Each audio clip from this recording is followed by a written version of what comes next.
Hello guys, welcome to lecture 23 of CPP series. Today we are going to cover recursion. So what is recursion? हमने देखा था कि हम function को कैसे कॉल करते हैं. हमने जब फंक्शंस पढ़े थे तो हमने फंक्शन कॉलिंग सीखी थी. अब रिकर्जन क्या होता है? Recursion is when a function call itself. जब व्हेन हम लिख लेते हैं अ फंक्शन कॉल इटसेल्फ, तो दैट इज़ रिकर्जन. जब एक फंक्शन खुद को ही कॉल करता है. तो अब खुद को कॉल करने का क्या मतलब है? मान लो कि मैंने कोई फंक्शन बनाया void, मान लो फन नाम से कुछ भी, ठीक है. Now this function is calling itself, कि हमने फंक्शन के अंदर ही जो कोड लिखा है उसमें फंक्शन को ही कॉल कर दिया, ठीक है. तो ये फंक्शन अब खुद को कॉल कर रहा है.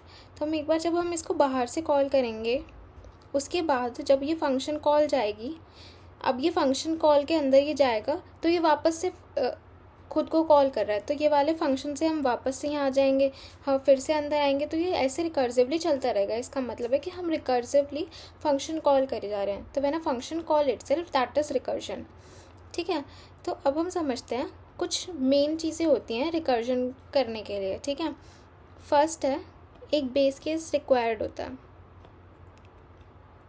तो बेस केस क्या होता है? बेस केस वो है जहाँ पे हमारा कोड स्टॉप होगा, क्योंकि ऐसे तो इनफाइनाइट लूप बन जाएगा. अगर एक फंक्शन खुद को कॉल करता ही रहेगा, एक ऐसा भी तो पॉइंट होना चाहिए ना जहाँ पे जाके वो अपनी कॉलिंग स्टॉप कर दे. उसको हम बेस केस बोलते हैं. तो यहाँ पे टू स्टॉप फंक्शन कॉल्स, ठीक है. तो ये वो है जिस केस के अंदर हम हमारे फंक्शन कॉल्स को स्टॉप कर देंगे कि अब इसके आगे हमें कॉल नहीं करना, ठीक है. और होता है इसमें बेस केस हो गया और रिकर्सिव कॉल्स हो गई, ठीक है. तो ये दो चीज़ें रिक्वायर्ड होती हैं कि एक तो कहाँ पे रुकना है, और दूसरा कि हम रिकर्सिवली कॉल करे जा रहे हैं फंक्शन को ही, फंक्शन के अंदर से, ठीक है. तो जैसे मैं आपको एक एग्जांपल से समझाती हूँ. मान लो मुझे हेलो प्रिंट करना है 5 टाइम्स. तो मैंने एक फंक्शन बनाया void लेट से फन नाम से, ठीक है. देन मैंने क्या किया, हम बेस केस लिखेंगे सबसे पहले. तो मैंने बेस केस लिख दिया. मान लो कि मुझे उतनी बार हेलो प्रिंट करना है जो यूज़र नंबर दे रहा है, मान लो ये मान लेते हैं. तो मैंने एक बेस केस बनाया कि इफ़ मेरा n जो है इक्वल्स टू 0 हो जाता है, मतलब हम अगर 0 वाले उस पर आ गए तो हम रुक जाना है हमें. तो मैं क्या करूँगी, तो इसको क्लोज़ किया, यहाँ से मैं रिटर्न कर दिया कि जैसी n की वैल्यू 0 हो जाए ना, तो दोबारा से फंक्शन कॉल मत करना, बाहर आ जाना. और वरना यहाँ पे क्या करना, सी आउट हेलो, और फिर यहाँ पे फन को वापस से कॉल कर देना विद n-1. अब इसका क्या मतलब है? देखो, जब हम रिकर्सिव कॉल्स करते हैं ना, तो हम क्या करते हैं कि हम एक केस खुद सॉल्व करते हैं, बाकी रिकर्शन संभाल लेगा. अब इसका क्या मतलब है कि हम एक केस तो खुद से सॉल्व कर रहे हैं, बाकी हमने कह दिया कि अब रिकर्जन जो फंक्शन कॉल्स होंगे ना, मल्टीपल फंक्शन कॉल्स, उसके अंदर हमारे बाकी के केसेस हैंडल हो जाएंगे. तो हम एक सिंपलर और स्मॉलर वैल्यू से जो है हमारे फंक्शन रिकर्सिव कॉल्स करते हैं. मान लो जैसे मैंने n से कॉल किया इनिशियली हमारे फंक्शन को, तो जो रिकर्सिव कॉल्स होंगी वो उससे स्मॉलर या सिंपलर वैल्यू से कॉल होंगी. दैट इज़ मान लो n-1, n-2 या किसी से भी, ठीक है. इट डिपेंड्स कि हमें किस चीज़ का कोड लिखना है, हमें क्या प्रिंट करना है. अब जैसे इस केस में मुझे 5 टाइम्स हेलो प्रिंट करना है, तो मैंने क्या किया, एक फंक्शन बनाया, एक बेस केस लिखा, ये मेरा बेस केस है, ठीक है. और ये मेरी रिकर्सिव कॉल्स हैं कि यहाँ पे बार बार कॉल करते रहो n-1 के साथ. तो देखो, एक इसमें फंक्शन कॉल स्टैक बनता है. तो फंक्शन कॉल स्टैक कैसे बनेगा, ये मैंने स्टैक बनाया, ठीक है. अब इसके अंदर क्या होगा, सबसे पहले मैं फंक्शन को कॉल करूँगी किससे, 5 से, ठीक है. इनिशियली मैंने n को 5 दिया, तो फंक्शन हमारा 5 से कॉल होगा, ठीक है. 5 से कॉल होने के बाद उसने सबसे पहले क्या चेक किया होगा कि n हमारे 0 के इक्वल है, नहीं है. तो यानी हम इफ़ कंडीशन के अंदर नहीं गए और बाहर आके हमने क्या प्रिंट कर दिया, हमने एक हेलो प्रिंट कर दिया होगा, है ना. और हमने फिर अब हमारी ये वाली लाइन पे आ गए होंगे हम, तो इसमें क्या होगा, फन n-1, यानी कि हमारी जो रिकर्सिव कॉल होगी वो n-1 से कॉल होगी, दैट इज़ 4 से कॉल होगी, ठीक है. जब 4 से कॉल हुई तो उसने फिर से अब n की वैल्यू चेक की, वो 0 के इक्वल नहीं है, तो वो बाहर आया, उसने हेलो प्रिंट कर दिया, और उसने अब फिर से 3 के लिए कॉल कर दिया होगा क्योंकि n-1 तो हमने 3 के लिए कॉल कर दिया।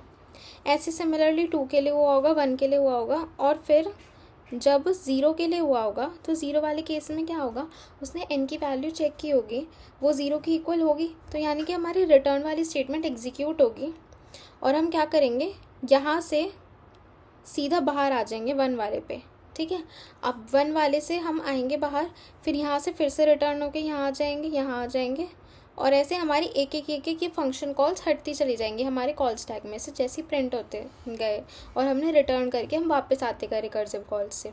ठीक है, हम इसको एक और एग्जांपल से समझते हैं। मान लो कि मुझे ना नंबर्स प्रिंट करने हैं 1 to n। ठीक है, अब मुझे 1 to n प्रिंट करना है, तो मान लो मैंने लिखा void print int n, जो भी यूज़र n दे रहा है, फिर हम बेस केस क्या लगाएंगे, वही कि हमारा n 0 पे पहुंच गया, तो इस केस में तो रिटर्न कर दो, वरना क्या करो। अब इसमें ना सी आउट का भी बहुत बड़ा रोल है कि हम अगर सी आउट रिकर्सिव कॉल से पहले लिखेंगे तो हमारा आंसर डिफरेंट आएगा, और रिकर्सिव कॉल्स के बाद लिखेंगे तो आंसर डिफरेंट आएगा। वो हम समझते हैं। देखो, मान लो कि अभी मैंने ना पहले लिख दिया, जो मेरा n है उसको प्रिंट कर दो, पहले लिख दिया और एक एंडल लगा दिया, और उसके बाद मैंने फंक्शन कॉल मारी किससे, प्रिंट n-1 से। तो इसमें क्या होगा, देखो अब मैंने मान लो कि फिर से ना, मान लो इस बार मैंने 3 के लिए कॉल किया, तो मेरा जो कॉल स्टैक बनेगा वो क्या बनेगा, तो उसने सबसे पहले प्रिंट 3 के लिए कॉल किया होगा, तो 3 के लिए कॉल करने के बाद उसने चेक किया कि जो हमारा 3 है वो इक्वल टू 0 है, नहीं है, यानी कि उसने सी आउट प्रिंट कर दिया। सी आउट, अब पहले उसने 3 प्रिंट कर दिया, आप देख रहे हो 3 प्रिंट किया, उसके बाद वो नेक्स्ट लाइन में प्रिंट n-1 वाली स्टेटमेंट पे गया होगा और उसने फिर से रिकर्सिव कॉल में n की वैल्यू 2 भेज दी होगी। अब फिर से वो बेस केस चेक करेगा हमारा, अब 0 की इक्वल नहीं है, यानी कि इफ़ कंडीशन में नहीं गए और बाहर आए, बाहर आके हमने अब 2 प्रिंट कर दिया, फिर से रिकर्सिव कॉल करी, तो इस बार p 1 के लिए हुआ होगा, फिर से इफ़ कंडीशन फॉल्स हो जाएगी, फिर से n प्रिंट हो गया, और अब 0 के लिए कॉल गई होगी। ठीक है, तो अब जैसे 0 के लिए कॉल गई, हमारा बेस केस ट्रू हो गया और यहाँ से हम रिटर्न कर गए। देखो, यहाँ से हम सीधा रिटर्न कर गए, जैसे मैंने बोला था रिटर्न के बाद कोई भी स्टेटमेंट एग्जीक्यूट नहीं होगी, तो वो यहाँ से ये वाली 2 स्टेटमेंट एग्जीक्यूट नहीं करेगा, वो यहाँ से बाहर आएगा और क्या करेगा, यहाँ से बाहर आने के बाद इस वाली कंडीशन, ये हमारे कॉल स्टैक से बाहर आएगा और फिर से यहाँ से बाहर आएगा और यहाँ से फिर से रिटर्न कर जाएगा, तो ये हमारा कॉल स्टैक पूरा ख़त्म हो जाएगा और हमारी 3 to 1 इस सीक्वेंस में प्रिंट होगी। अब हमें तो 1 to n प्रिंट करना था, है ना, तो अगर मान लो मैं इसको सी आउट वाली कंडीशन को रिकर्सिव कॉल्स के बाद लिखती तो क्या होता, उस केस में देखते हैं। तो मैं एक बार फिर से लिख के दिखाती हूँ कि अगर मैंने अब प्रिंट लिखा int n और मैंने कंडीशंस तो सेम दी, बस मुझे क्या चेंज करना है कि मुझे कॉल कहाँ पे करनी है, रिकर्सिव कॉल। इसमें मैंने प्रिंट n-1 पहले दे दिया और फिर सी आउट किया। ठीक है, तो अब इस केस में देखते हैं क्या होगा। अब मान लो कि मैंने फिर से ना n की वैल्यू 3 पास की, तो हमारा कॉल स्टैक बना होगा p = 3 के लिए पहले कॉल गई होगी, तो अब 3 के लिए जब कॉल गई होगी तो उसने बेस कंडीशन चेक किया, बेस कंडीशन हमारी फॉल्स हो जाएगी क्योंकि 0 की इक्वल नहीं है, 0 की इक्वल नहीं है, तो उसने फिर से अब प्रिंट फंक्शन को कॉल कर दिया। आप देख रहे हो सी आउट वाले में नहीं आएंगे, ये पहले इस वाले फंक्शन कॉल से फंक्शन कॉल कर देगा, तो हमने अब p 2 के लिए कॉल कर दिया। सिमिलरली अब फिर से हमारा बेस केस जो है ट्रू नहीं हुआ होगा, फिर से उसने एक और फंक्शन कॉल कर दिया n-1 के साथ, तो क्या होगा, p 1 से कॉल हो गया, दोबारा से करेगा p 0 से कॉल हो जाएगा। अब देखो 0 वाले केस में ये वाली बेस कंडीशन जो है ट्रू हो जाएगी, तो वो यहाँ से रिटर्न कर जाएगा। ठीक है, अब वो जब यहाँ से रिटर्न करके p 1 वाले पे गया, तो यानी कि हम इस स्टेटमेंट पे आए। ठीक है, इस स्टेटमेंट पे आए, तो अब हम यहाँ से नेक्स्ट वाली लाइन एग्जीक्यूट करेंगे, यानी कि अब हमारी ये सी आउट वाली लाइन एग्जीक्यूट होगी प्रिंट 1 वाले के लिए, तो वो क्या करेगा, 1 प्रिंट कर देगा। ठीक है, अब 1 प्रिंट करने के बाद वो यहाँ p 2 वाले पे गया होगा, पहले फिर से पीछे वाले फंक्शन कॉल पे गया होगा, अब वो फिर से इस वाली कंडीशन पे होगा, इस वाली स्टेटमेंट पे होगा क्योंकि हमने यहीं से कॉल करी थी। अब वो इसके बाद वाली सी आउट स्टेटमेंट एग्जीक्यूट करेगा, तो वो 2 प्रिंट कर देगा। फिर हम यहाँ से फिर वापस गए होंगे फिर वो इसी प्रिंट वाली स्टेटमेंट पे होगा, फिर नीचे आएगा और सी आउट 3 प्रिंट कर देगा और ख़त्म कर देगा। तो ऐसे हमारे 1 to n प्रिंट हो गए। पिछले वाले केस में हमने सी आउट पहले लिखा था तो हमारे n to 1 प्रिंट हुए थे। तो सी आउट का भी एक बहुत बड़ा रोल है कि हम कहाँ पे लिख रहे हैं, ठीक है। इट डिपेंड्स कंडीशन के ऊपर कि हमें क्या एग्जैक्टली प्रिंट करना है। तो एक बार हम इसको रन करके देखते हैं, एक बार ये कोड लिख के देखते हैं, फिर हम कुछ और क्वेश्चंस करेंगे। पहले क्या करते हैं, प्रिंट करके देखते हैं 1 to n, ठीक है। तो एक फंक्शन डिक्लेयर कर लेते हैं void print, जिसमें हमें n लेंगे यूज़र से और सबसे पहले क्या लिखेंगे, एक बेस केस लिखेंगे। तो बेस केस क्या होगा, अगर n इक्वल्स टू 0 है तो रिटर्न कर दो, ठीक है। वरना क्या करो, पहले प्रिंट फंक्शन लिख लो n-1 से, उसके बाद सी आउट n प्रिंट कर दो। तो ये हमारा 1 to n तक प्रिंट करके देगा फंक्शंस। तो एक बार हम एक इंट n बना लेते हैं और एंटर वैल्यू ऑफ n ले लिया यूज़र से और सी इन n कर लेते हैं। तो यूज़र जो भी n देगा हम उतना प्रिंट कराएंगे 1 to n, ठीक है। तो ये हमारा क्या करेगा, पहले बेस केस एग्जीक्यूट करके देखेगा कि n अगर 0 ही दे दिया यूज़र ने तो कुछ भी प्रिंट नहीं करेगा उस केस में। अगर 1 देगा तो क्या करेगा, सबसे पहले बेस केस फॉल्स हो जाएगा और वो 0 के लिए कॉल मार देगा, ठीक है। फिर 0 वाले के लिए ट्रू हो जाएगा, तो यहाँ से रिटर्न होके वो 1 वाली फंक्शन कॉल पे आ जाएगा और फिर सी आउट एग्जीक्यूट करके 1 प्रिंट करेगा। तो इसको रन करके देखते हैं। कॉल ही नहीं किया, फंक्शन कॉल करेंगे सबसे पहले n से। अब देखते हैं, अब वैल्यू डाल दी 4, तो ये देखो 1 2 3 4 आ गया हमारा आंसर, क्योंकि उसने n की वैल्यू 4 ली होगी और जब तक 0 नहीं हुई है वो तब तक ये प्रिंट वाले फंक्शन को कॉल करता रहा होगा, रिकर्सिव कॉल। अब हम देखते हैं कि अगर हम इसको ऊपर लिखते तो क्या होता, उस केस में n to 1 प्रिंट होता। तो इसको भी एक बार रन करके देखते हैं।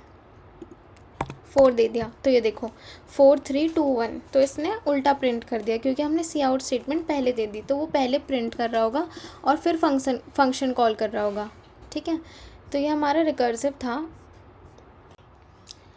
अब हम अपना नेक्स्ट क्वेश्चन एक बार फैक्टोरियल करके देखते हैं। तो फैक्टोरियल इफ़ यू रिमेंबर क्या होता है, n फैक्टोरियल क्या होता है, n into n-1 into n-2 till 1 तक, ठीक है। तो हमें जो भी मान लो कि n की वैल्यू 5 है तो क्या होगा, 5 इंटू 4 इंटू 3 इंटू 2 इंटू 1। तो ये हमारा फैक्टोरियल होता है किसी भी नंबर का, हम पीछे वाले सारे नंबर से मल्टीप्लाई करते जाते हैं टिल 1, ठीक है। तो अब इस केस में अगर हमें लिखना हो इसका रिकर्सिव कॉल तो हम क्या करेंगे, इसका रिकर्सिव फंक्शन लिखेंगे इंट, मान लो मैंने फैक्ट दे दिया और ये एक n ले रहा होगा, ठीक है। तो इसमें भी हमारा बेस केस लगेगा। अब फैक्टोरियल, अब इसमें बेस केस क्या होगा, देखो फैक्टोरियल 0 और 1 का हमेशा 1 होता है ना, 0 और 1 का फैक्टोरियल जो है हमेशा 1 होता है। तो ये हमें पता है, तो हम वही बेस केस लगा देंगे कि अगर n हमारा 0 है या फिर n हमारा 1 है तो उस केस में क्या करो, उस केस में रिटर्न कर दो 1, क्योंकि दोनों केस में हमें पता है 1 आउटपुट आएगा अगर 0 है n या फिर 1 है।